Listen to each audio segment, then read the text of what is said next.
नमस्कार and welcome to MP exam academy. आप सभी की पढ़ाई अच्छी चल रही होगी। चलिए आज देखते हैं ह्यूमन रिप्रोडक्शन सिस्टम।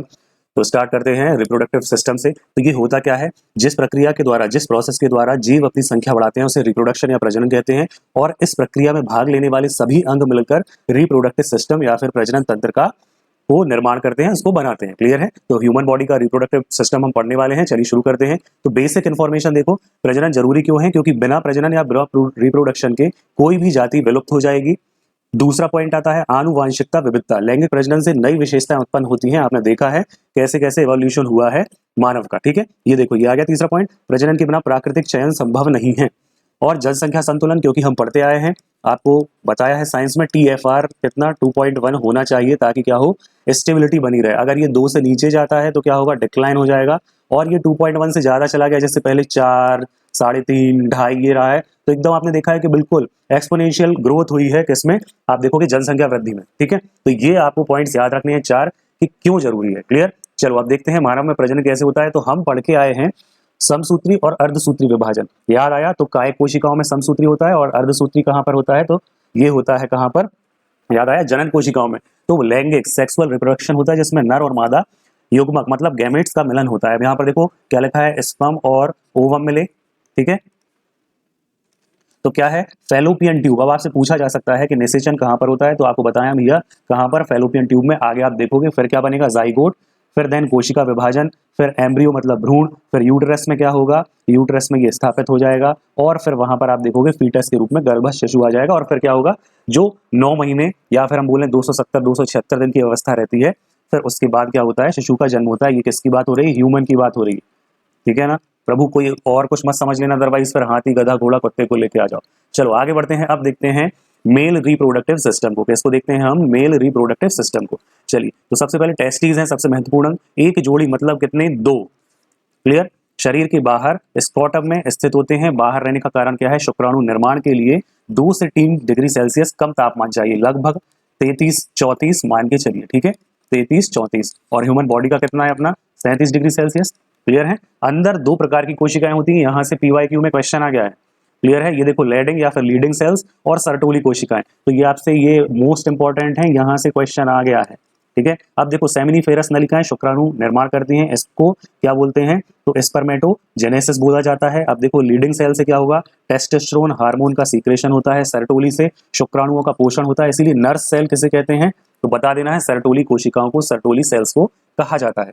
आगे बढ़ते हैं। अब ये आप देख सकते हो यहाँ पर, ये वेस्ट डिफरेंस है। क्लियर? अब आपने देखा होगा कि जो नसबंदी होती है तो वो यही होती है। ये जो दिख रहा है ना आपको, वेस्ट डिफरेंस। ठीक है, ये है प्रोस्टेट ग्लैंड। आपने देखा है, आपने सुना होगा प्रोस्टेट एनलार्ज हो गया। ठीक है, प्रोस्टेट ग्रंथि बढ़ गई है। ये क्या है अपना? यूरेटर आपको दिख रहा है। ये क्या है? सेमिनल वेसिकल यहाँ पर। इसके बाद ये देखो इरेक्टाइल टिश्यूज वगैरह, स्क्रोटम, इसके अंदर टेस्टिस, ये आपको दिख रहा है। ये क्या है? पेनिस। ठीक है, यूरेथ्रा मूत्र मार्ग हो गया ये आपका। एपिडिडाइमिस ये सामने दिख रहा है आपको। ठीक है, तो ये आपको कोई वहां पर फोटो पूछने वाला नहीं है। आपको पूछते क्या है वो मैंने आपको बताया कि स्क्रोटम में क्या स्थित है, वृषणकोश शरीर के बाहर क्यों स्थित है, कितना टेम्परेचर होता है, कितनी सेल्स होती है, ये आपको रट लेना है अच्छे से। अब देखते हैं शुक्राणु का मार्ग, पाथ ऑफ स्पर्म क्या रहेगा। तो टेस्टिस, फिर आपने क्या देखा था, एपिडिडाइमिस, फिर vas deferens, ejaculatory duct, then urethra मतलब मूत्र मार्ग और उसके बाद बाहर। क्लियर है? अब देखते हैं अंगों को। तो देखो सबसे पहले आएगा अधिवृषण। ये इंग्लिश में बात हो गई थी तो ये आप समझ जाना, एपिडिडाइमिस। शुक्राणु परिपक्व होंगे और संग्रहित होंगे। लगभग 6 मीटर लंबी कुंडलित नलिका होती है। जैसे हमने देखा था ना कि जो छोटी आंत रहती है वो 6 से 7 मीटर रहती है, सेम आपको यहाँ पर भी याद रखना है। आगे बढ़ते हैं। फिर देखो शुक्रवाहिनी, शुक्राणु शुक्राशय तक ले जाने का काम करती है। यही मैंने बोला नसबंदी में क्या होता है, यही काट दी जाती है। कहां पर? हम मेल की बात कर रहे हैं, तो कंफ्यूजन नहीं रखना है। एजैकुलेटरी डक्ट, स्खलन वाहिनी, वीर्य मूत्र नलिका में छोड़ने का ये कार्य करती है। मूत्र मार्ग यूरेथ्रा देखेंगे तो मूत्र और वीर्य दोनों का ये मार्ग होता है।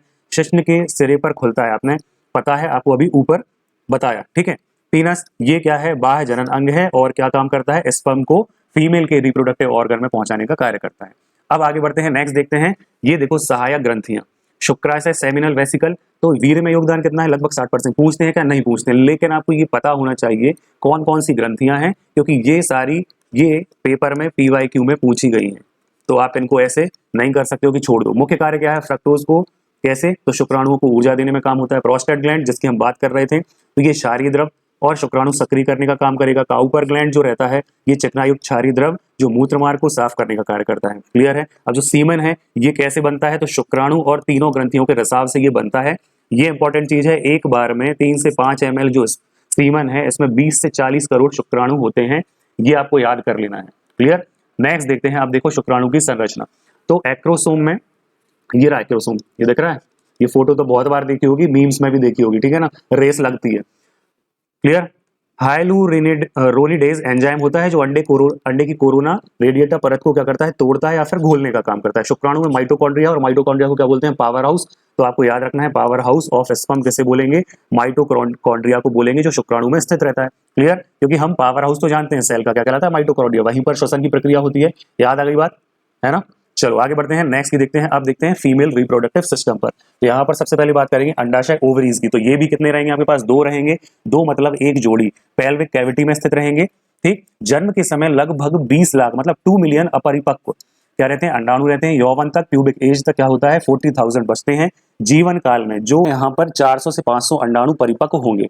अब ये जो हार्मोन रहते हैं कौन से रहते हैं, ईस्ट्रोजन या एस्ट्रोजन और प्रोजेस्टेरोन। क्लियर। ये आपको याद कर लेना है। आगे बढ़ते हैं, यहाँ अब फीमेल रिप्रोडक्टिव सिस्टम की बात करें तो हम अब यहाँ के अंग या ऑर्गन्स पढ़ने वाले हैं। सबसे पहले देखो फैलोपियन ट्यूब। आपको याद आया था कि निषेचन फर्टिलाइजेशन कहाँ पर होता है, तो यही होता है। अगर ये ऑप्शन में नहीं मिले, एग्जैक्ट पूछे तो क्या बताना है आपको कि निषेचन यही होगा, कहाँ पर, फैलोपियन ट्यूब की एम्पुला में।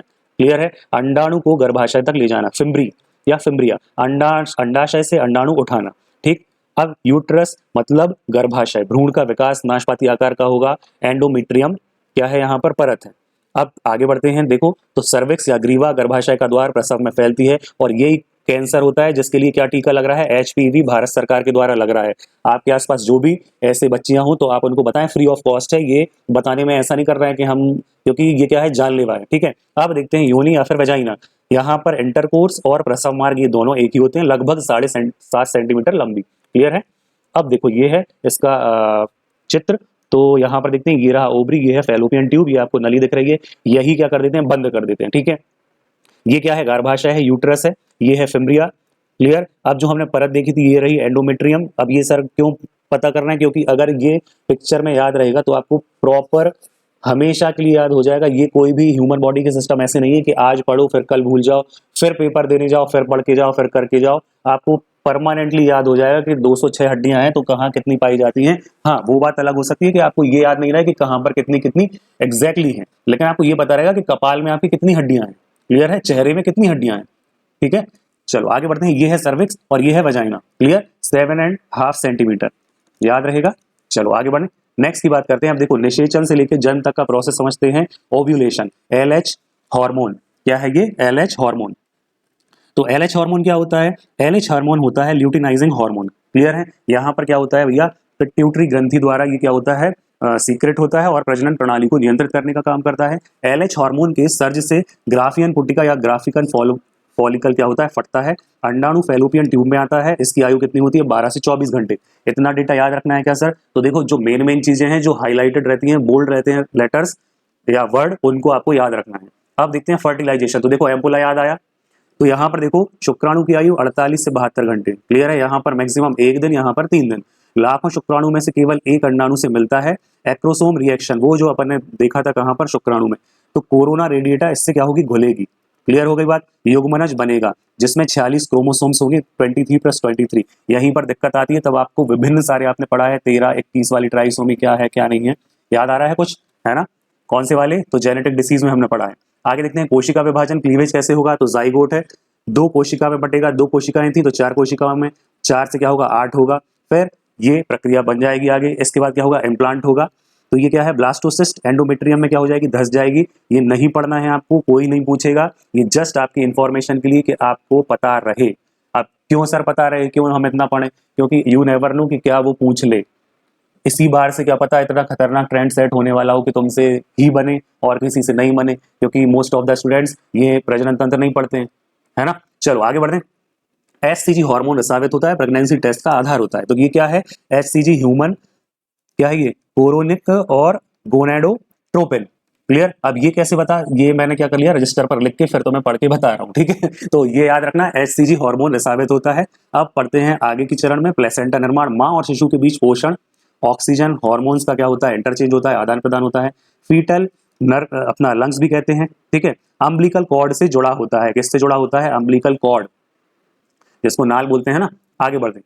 अब देखो ये है गर्भकाल, लगभग 266 दिन का होता है, 38 सप्ताह का होता है, अंतिम माहवारी से 280 डेज, 3 तिमाही में विभाजित होता है ये। अब देखते हैं प्रसव। तो ऑक्सीटोसिन हार्मोन, ये अपन हार्मोन में पढ़ चुके हैं, रिलैक्सिन भी पढ़ चुके हैं, गर्भाशय संकुचन के काम में आता है। और क्या होता है, शिशु जन्म होता है, श्रोणि की हड्डियां ढीली होती हैं, जो हमने पढ़ा था ना अपना पेल्विक वहां, ठीक। नेक्स्ट देखो मेंस्ट्रुअल साइकिल की बात करें तो दिन 1 से 5 में मेंस्ट्रुएशन में क्या होगा, एंडोमेट्रियम टूटेगी। 6 से 13 में फॉलिकल फेज रहेगा, एफएसएच रहेगा, फॉलिकल स्टिमुलेटिंग हार्मोन। ये आगे ग्राफिकल फॉलिकल का विकास होगा, फिर ओव्यूलेशन होगा, फिर एलएस सर्ज हमने देखा। इसके बाद क्या होगा, लुटियल फेज आएगा, कॉर्पस लुटियम, क्लियर है। प्रोजेस्ट्रॉन, यदि क्या नहीं हुआ, फर्टिलाइजेशन नहीं हुआ तो फिर ये टूटेगा कॉर्पस लुटियम और प्रोजेस्ट्रॉन गिरेगा और फिर से ये साइकिल शुरू होगा, मतलब ये माहवारी या फिर हम बोलेंगे मेंस्ट्रुएशन स्टार्ट हो गया, क्लियर है। तो ये आपको याद रख लेना था। अब यहाँ से कुछ हार्मोन्स हैं जो हम पढ़ के आए ना, अभी मैंने एससीजी का फुल फॉर्म बताया था कि नहीं, तो याद कर लेना, ठीक है। एफएसएच क्या है, तो फॉलिकल स्टिमुलेटिंग हार्मोन। ह्यूमन क्या है, कोरोनियो गोनेडोट्रोपिन। एचसीजी, एलएच क्या है, ल्यूटिनाइजिंग हार्मोन। तो इसके स्रोत क्या है, अग्र पिट्यूटरी, और ये पिट्यूटरी को क्या बोलते हैं, मास्टर ग्लैंड बोलते हैं। सबसे छोटी कौन सी, पिनियल है, ठीक। तो ग्राफियन फॉलिकल विकास होगा, यहाँ पर ओव्यूलेशन होगा, ईस्ट्रोजन अंडाशय से स्रोत है इसका, महिला के द्वितीयक लैंगिक लक्षण और एंडोमेट्रियम का निर्माण। प्रोजेस्ट्रॉन, कॉर्पस लुटियम, गर्भावस्था बनाए रखना, इसको बोलते हैं प्रेगनेंसी हार्मोन। ऐसे ही आपसे पूछे नर्व सेल कौन सी है तो जल्दी से फट से बताना, लीडिंग सेल्स लगा के नहीं आ जाना, सरटोली लगा के आना है ना। टेस्टोस्टेरोन, तो लीडिंग या लीडिंग कोशिकाओं से द्वितीयक लक्षण किसमें, तो पुरुषों में। एचसीजी, प्लेसेंटा, कॉर्पस लुटियम बनाए रखना, प्रेगनेंसी टेस्ट। यहीं से फिर ऑक्सीटोसिन, तो ये हमने देखा था प्रसव पीड़ा। और दूध रिसाव में इसको हम लव हार्मोन भी बोलते हैं। जब हार्मोन बताए हैं आपको तो ये अच्छे से सारे बताए हैं। प्रोलैक्टिन, ये क्या है, दुग्ध उत्पादन में। इसके बाद देखें रिलैक्सिन, तो प्रसव में श्रोणि ढीली करने का काम, पेल्विक एरिया है ना। इनहिबिन, तो ये क्या है, सर्टोली। और ग्रेनुलोसा, तो एफएसएच को फीडबैक द्वारा ये कम करता है, मतलब इसको रेगुलेट करने का काम करता है, ये आपको याद रख लेने हैं। अब देखते हैं फैक्ट, जहां से आते हैं क्वेश्चंस, क्योंकि आपने बेबी हर्षा पढ़ा है दुर्गा की जगह, क्लियर है, और वो हमेशा से गलत पढ़ा है तुमने। और तुमको नहीं पता होगा कि डॉक्टर सुभाष मुखोपाध्याय, जो कि बंगाल के थे, इन्होंने जस्ट आफ्टर 67 डेज क्या कर दिया था, भारत ऐसा सेकंड देश था जिसने क्या किया था, आईवीएफ, विट्रो का मतलब क्या होता है, कांच होता है, तो इन विट्रो फर्टिलाइजेशन में के द्वारा बच्चा पैदा कर दिया था। प्रथम परखनेली शिशु कौन है, तो लुइस ब्राउन है 1978 में, क्लियर हो गई बात। कहां पर, इंग्लैंड में। जहां से ये डॉक्टर पढ़े थे वहीं से सुभाष मुखोपाध्याय जी भी पढ़े थे, लेकिन इनको भारत ने उस समय के आप बोले सिस्टम ने भुला दिया। बाद में इनको रिकॉग्निशन मिली, तो आपको याद रख लेना है, भारत का पहला शिशु दुर्गा, जिसे हम कनुप्रिया के नाम से जानते हैं, अपना 1978 जस्ट आफ्टर 67 डेज, ये अक्टूबर की है, ठीक है। जो दुर्गा है ये कब की है, अक्टूबर। अब देखते हैं सहेली गोली, तो ये किसके लिए है, तो ये सहेली गोली है सीडीआरआई लखनऊ के द्वारा निर्मित, नॉन स्टेरॉइडल है, सप्ताह में एक बार, तो अंडोत्सर्ग को रोकेगी। ये क्या है, तो ये आपके पास है कॉन्ट्रासेप्टिव के उपाय, ठीक है, गर्भ निरोधक के उपाय। कोलेस्ट्रम क्या होता है, प्रसव के बाद का पहला दूध, इसे हम खीस भी बोलते हैं, तो याद रखना। आईजीए, विटामिन B12 से भरपूर होता है, शिशु की क्या बढ़ाता है, इम्यूनिटी, रोग प्रतिरोधक क्षमता बढ़ाता है। पार्थिनोजेनेसिस क्या है, बिना निषेचन के अंडे से जीव, किसमें, मधुमक्खी में, किसमें, मधुमक्खी में। प्रोस्टेट वृद्धि है ना, क्या है ये, प्रोस्टेट वृद्धि, आपको मैंने स्टार्टिंग में बताया था, प्रोस्टेट ग्लैंड का एनलार्ज हो जाना, तो 45 से 50 वर्ष में ये कॉमन होता है पुरुषों में, मूत्र मार्ग अवरुद्ध होता है, क्लियर है, और ऐसा लगता है कि बार बार जा रहे हैं, नहीं जा रहे हैं, जाना है, नहीं जाना है, तो फिर क्या होता है, ऑपरेट होता है ये, क्लियर हो गई बात। अब ये क्या लिखा है, हायालुरोनोडेस, शुक्राणु का एंजाइम होता है, ये जो कोरोना रेडिएटा था इसको घोलने का काम करता है। याद आया अपन ने स्टार्टिंग में जब शुक्राणु की संरचना क्यों पढ़ी थी, इसीलिए क्योंकि ये इंपॉर्टेंट है सारे कुछ। अब देखो स्पर्मेटोजेनेसिस क्या है, प्यूबर्टी से जीवन भर 70 दिन में एक शुक्राणु परिपक्व होता है।